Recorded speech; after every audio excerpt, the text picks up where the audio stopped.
When we're together and we begin thinking about what God's Word says, especially on a day that we might call a Friends and Family Day, you can't help but think about folks that you've come in contact with during your life. You know, I look back at I don't remember if it was Steve or Johnny who said it earlier, but there's been so much commingling in my life between Cornwall and Centerville. It's not even funny.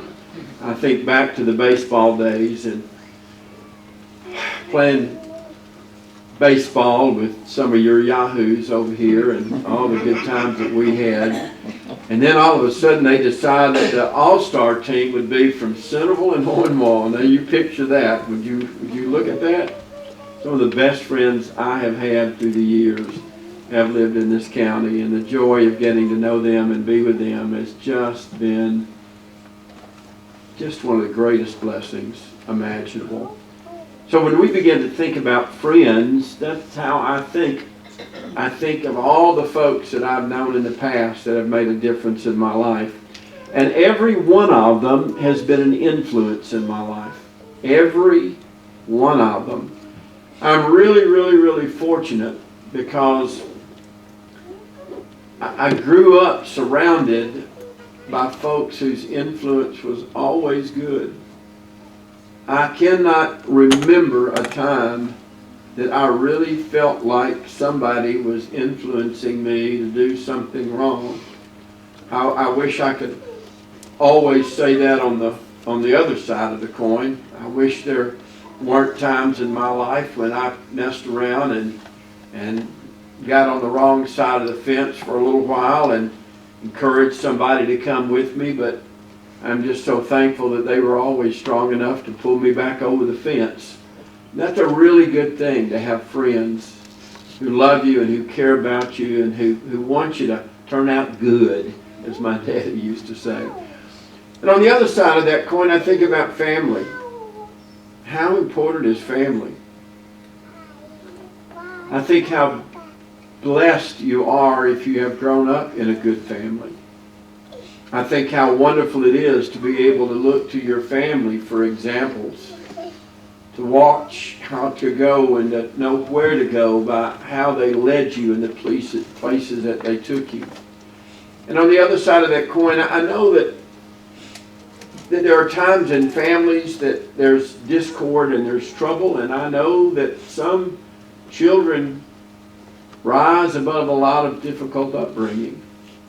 And I know that a lot of brothers and sisters walk a different line than their brothers and sisters might walk. The whole line, the whole bottom to this whole situation is, I am so thankful for every friend I've ever had and every family member I have ever known. When I look back on what I have learned from them, it's incredibly valuable. You realize you can learn by example from two different ways. You can see a very good example and follow after it in the way you should go. You can see a very poor example and realize that that is not the way you want to go by looking at the results, the things that have happened in their lives. You just know that that's not the way you want to go. What I want to do today is I want to turn to John chapter 8. And down through the 11th verse, there's a story of a woman who lived in a town very close to the Mount of Olives. Could have been Jerusalem, could have been Bethany, it could have been any of the around, but apparently she was in town that particular day. And the story of this woman's life, to me, opens up so many doors for us to take a peek at. And let me read it to begin with, and then we'll talk about it.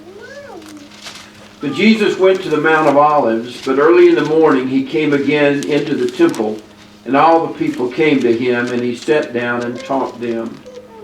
I wish I could load all of you up on an airplane, and we could just get out of Dodge today and head our way over to Israel.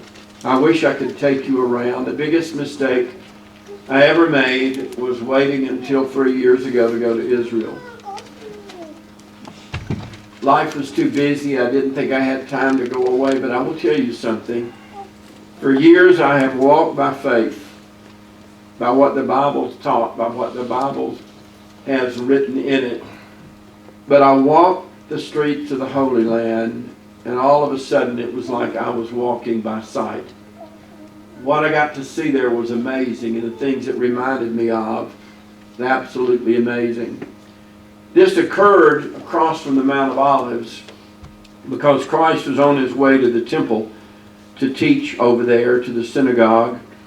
And he, in the Mount of Olives, often sat on the side of that hill that looked toward Jerusalem. I think of all the prayers that he must have lifted from that place. I don't know if you have your quiet place or not, that very special place you can go to get away just for a little while. But Christ often found himself on the Mount of Olives in the Garden of Gethsemane. And he would go there to be alone. He would go there to be with friends. He would go there to take his chosen few to get away from all the trials and the tribulations. But he would sit there and he would look across that valley of Hebron over into the city, into the temple area. And I just have thought so many times about those prayers that he offered.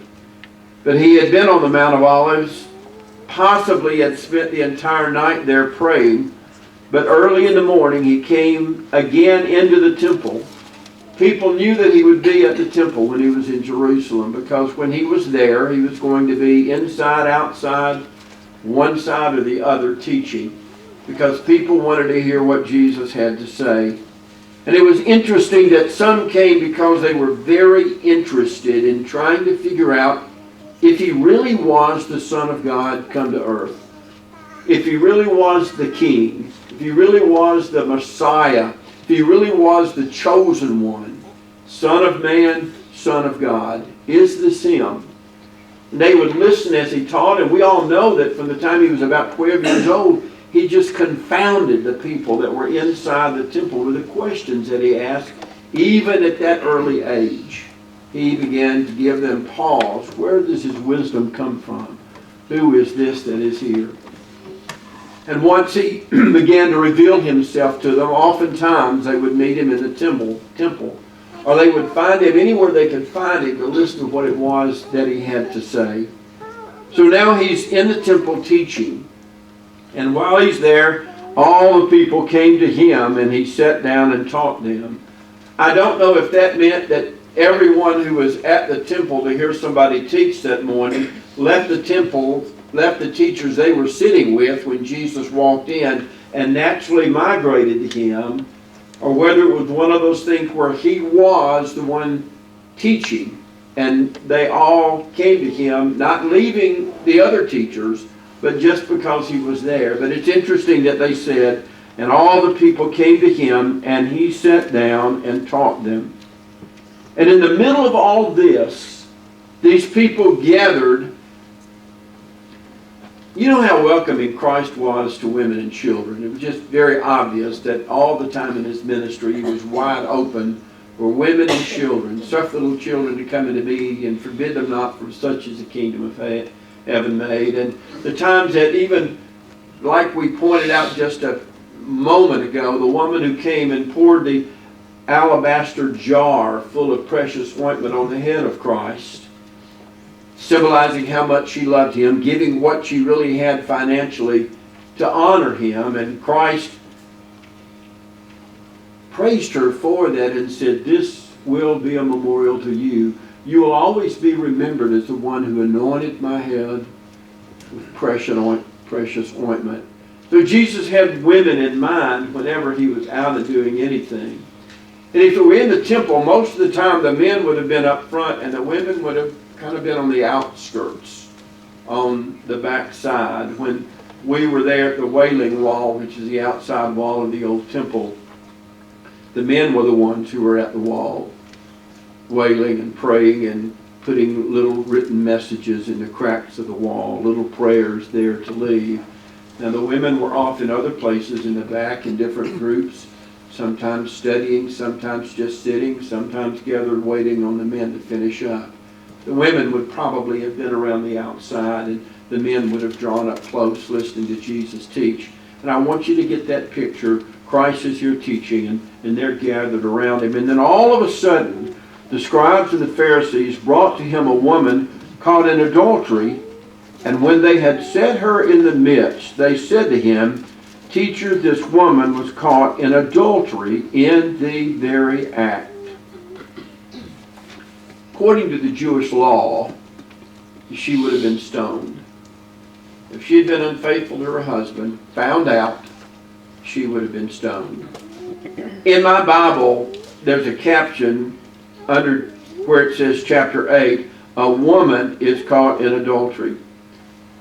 If you read on to what it says, we have caught this woman in the very act. There was somebody else involved. Period. You can't commit adultery with yourself. There was a man involved in this, but he wasn't brought along. I just so wish I knew the rest of that story.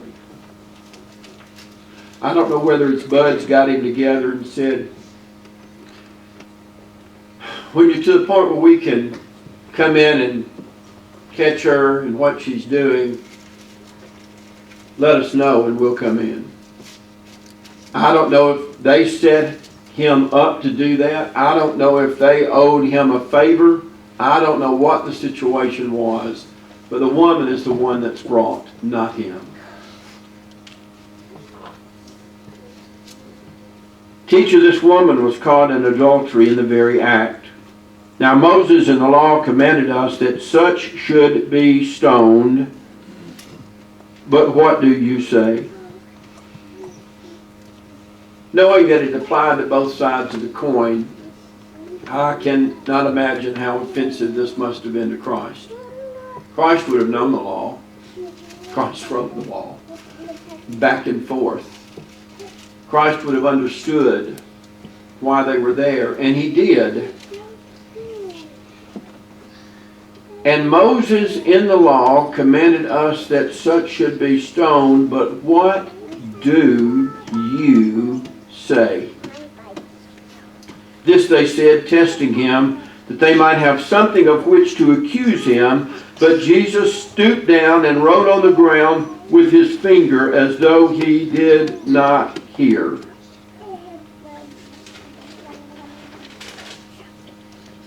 They would have brought her right up to the feet of Jesus. I can see the crowd party with this mob of men coming in with this woman, pushing her out in front. And they set her in the midst of them. And she would not probably have been sitting on a stone or a chair or a bench. They would have had her on the floor. And everyone standing around, if they were still standing, would be looking. In one of the synagogues we went in that they had just found in Magdala, which was the city of Mary Magdalene, it had a podium and an incredible tile floor, colored all out through hand-laid little bitty bits of tile. It was beautiful. But in there were obvious places where one would have been allowed to sit, but there was an open spot in the middle, much like what you have right here. Much like what we have right here. So the woman would have been right there. Jesus listened to what they said. She should be stoned. But what do you say? And I can see Jesus just kind of kneeling down and drawing on the ground. That's the other thing, Johnny, I'd like to know. What did he write? I'd like to know what he wrote in the ground.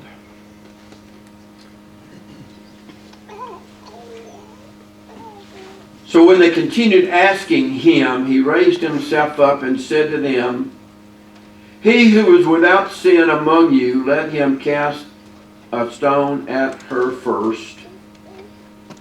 And again he stooped down and wrote on the ground, and those who heard it, being convicted by their conscience, went out one by one, beginning with the oldest, even to the last, and Jesus was left alone, and the woman standing now in the midst.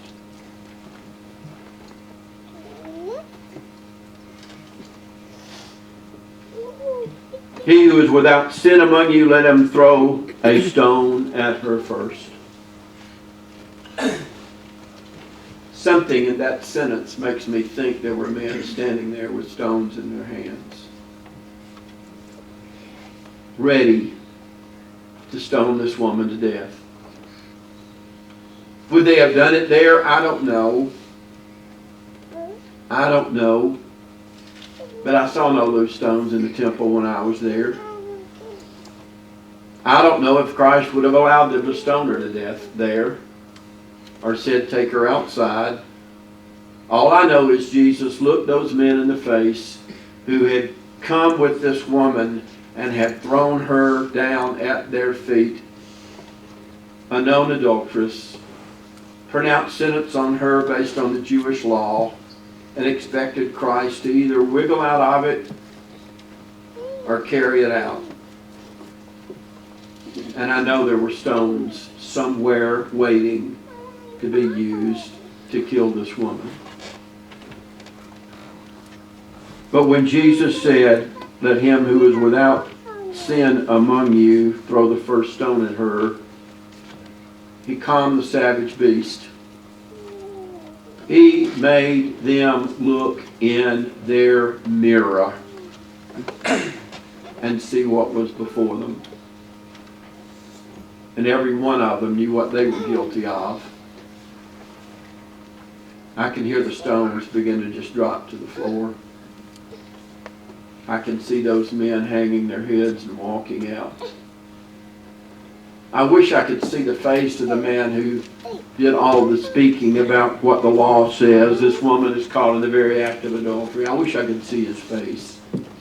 I'd like to know what the words of Jesus did to him at that particular moment in time. But all we know is, apparently, everyone left. There were two people there, Jesus and the woman. When Jesus had raised himself up and saw no one but the woman, he said to her, Woman, where are those accusers of yours? Has no one condemned you? She said, No one, Lord. And Jesus said to her, Neither do I condemn you. Go and sin no more.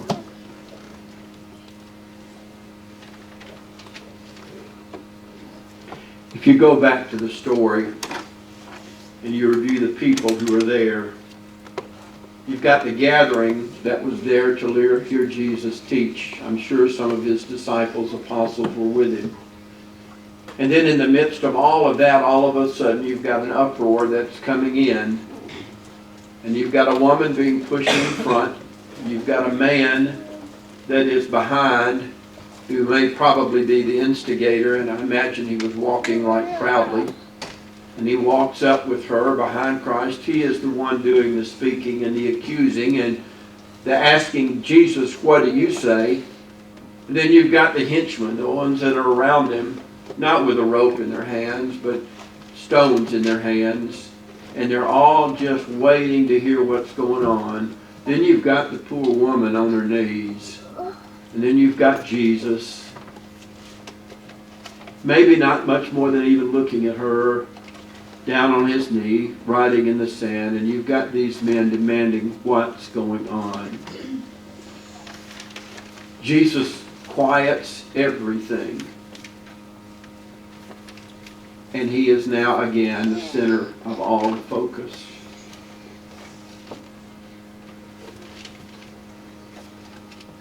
You've got the woman. We've got the man doing the talking.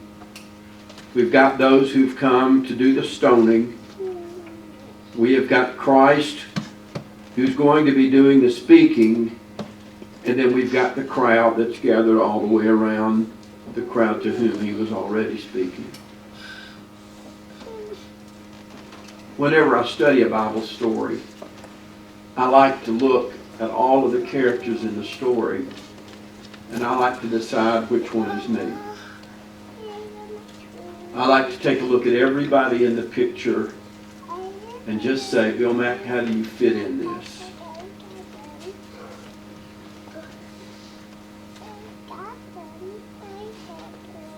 I'd like to say that every time I've been in that situation, I am the light of Christ. I am the one bringing calm and bringing some sense to an incredibly difficult matter. I'm not going to be hateful. I'm not going to yell, shout, and scream. I'm just going to very quietly speak words that make sense and see if they have any impact. But when I read this parable, that's not really who I think I am. Because I have moments when I'm not that mild-mannered. And then I look at that woman, and I can't help but think of her. She is within moments of the end of her life. Apparently, obviously for something she did. But she did not do it alone. So see, that adds another character to the story. He's off somewhere else. He's off and gone. Either received the money they gave him or just thanked them for the freedom because they judged the woman stronger than he.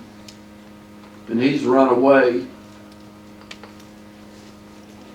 And then I look and there's the guy standing there talking about this woman. And uttering those words, she deserves to die because she has been caught where she was not supposed to be, doing what she was not supposed to be doing. And she deserves to be stoned to death. That's not me today. But for some reason or another, I see myself being one of those guys following the crowd, following the speaking leader, pushing a woman at the feet of Jesus, holding on to my stones just as tight as I can hold to them. Knowing that in just a minute I'm going to carry out righteous judgment on this woman who has been caught in the act of adultery. And according to the law, she deserves to die. In my own little self-righteous way, I'm standing there holding those stones in my hand, waiting to see if I can be the one to throw a stone first.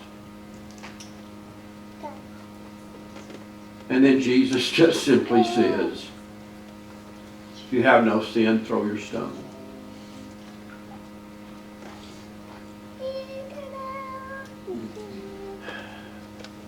So when we look at this, where do we find ourselves? Why do I find myself sometimes being the one who really wants to bring this thing to a head in a very negative way, without any patience, without any understanding, without any sense of forgiveness? Yes, I've got my stone, I'm locked and loaded, I'm ready to play. Jesus, you just say the word. You just say the word. And I don't know why in life sometimes we get that way.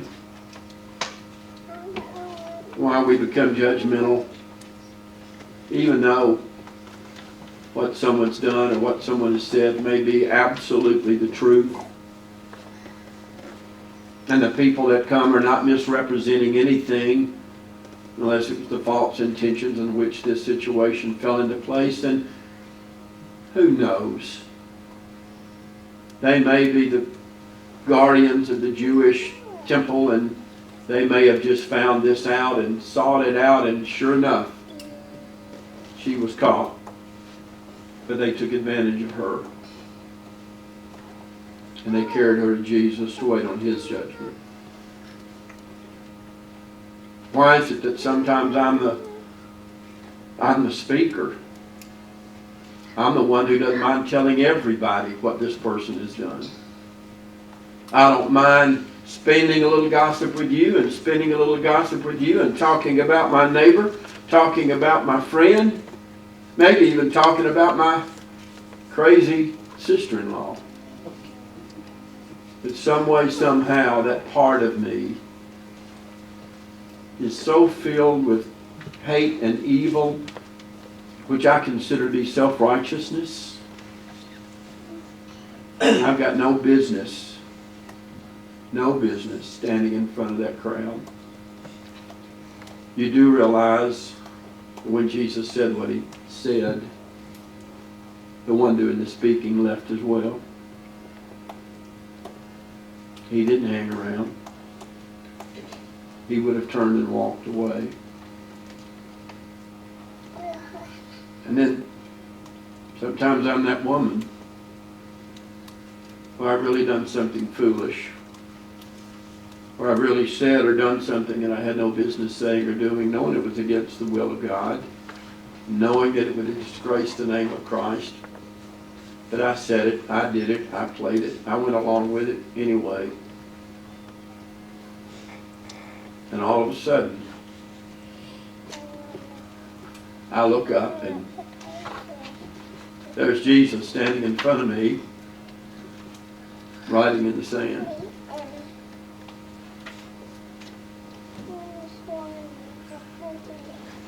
I am so thankful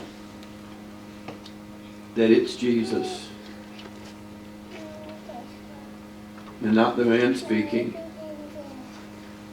and not the other men who came in and not the crowd round about watching to see what was going to happen. I am so thankful it's Jesus looking at me, if I am the woman. Because then I have hope. Then I have encouragement. I don't condemn you. Just go live your life and sin no more. This is what it brings to you. I love you. Come to learn to love me and keep my commandments, and you won't ever find yourself standing in a throng of angry men wanting to throw stones. So I think it's always good, Friends and Neighbors Day, to take a peek at this and just see what kind of friend or what kind of neighbor we are. Just see how close we are to family or how far we push family away. But in all of it, that's not the important thing. Because you see, all of that crowd of men who brought the stones and the man doing the talking could not have taken their faces off of Jesus because they knew they had him. They knew they had him. But when Jesus spoke the words and just looked them over, they melted. They melted and went away. So I think sometimes it does us all good because we're out there, whether we're the men throwing, the man speaking, the crowd watching, or the woman on the floor. We're out there and all we have to do is look up and see the face of Jesus and what he's done for us and what he means to us. And it can help us behave ourselves. It can help us turn our faces toward him. It can help us change, remake, realign, rework our lives to the point that it really describes us as friends and neighbors and family. Because then that's what we all are anyway. Within the church, we're part of the fellowship. And the word fellowship very simply means a bunch of fellows on the ship. We're a bunch of people loaded up together trying to get somewhere. If you're not in that fellowship, man, we'd be so glad to have you join us.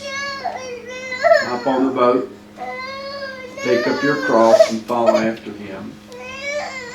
We always extend an invitation, and that's what we're going to do this morning. If there's any way that we can help you in your relationship with Christ, in your relationship with your family, your relationship with your fellow man, if you have sin in your life you need to shed,